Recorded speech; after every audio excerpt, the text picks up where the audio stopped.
Now, given all the problems in the Eurozone at the moment, you might not expect countries to be queuing up to join the European Union, but Iceland is doing just that. It launched a bid to join soon after its economy crashed 3 years ago.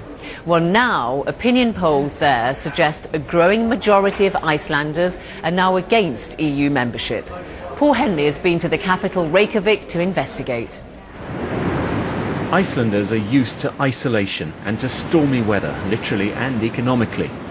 During the worst times 3 years ago, many were drawn to the European Union as a port in the storm. But times change. Formal negotiations to join the EU come in the midst of the Eurozone crisis. And the banking collapse that seemed to bring Iceland to its knees looks old news on the streets of the capital now. Building work on the showpiece Harper Conference Centre ground to a halt in 2008. These days it's open and booked years in advance. Tiny Iceland's economy is growing again.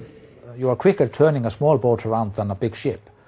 And that is, I think, what is being proven, that the small, vibrant Icelandic economy, including having our own currency, makes the adoption quicker. What the Icelandic krona still doesn't offer, though, is stability. Many argue that the euro does, shaken by internal crisis, but rock solid on the international markets. There's only one country in the world that is doing business in Icelandic krona, and that's Iceland. At the foot of Iceland's most famous volcano, I'm en route to the Vestmann Islands to explore the reason why traditionally Icelanders have been most hostile to the idea of joining the European Union. And that reason is the sea, their rights to it, and the fish they catch from it. Iceland's fishing industry has replaced banking as the mainstay. It produces 70% of exports. Here there's a proud history of sustainable fishing, as opposed to the EU's common fisheries policy, which has almost emptied seas elsewhere in Europe. I think the most concern for the industry is that other nations will be able to fish from the fishing stocks, and that will, of course, mean less fishing for Icelanders.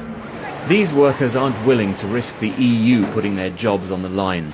But Brussels, apparently keener than ever to tempt this island into the club, is said to be offering concessions and exemptions.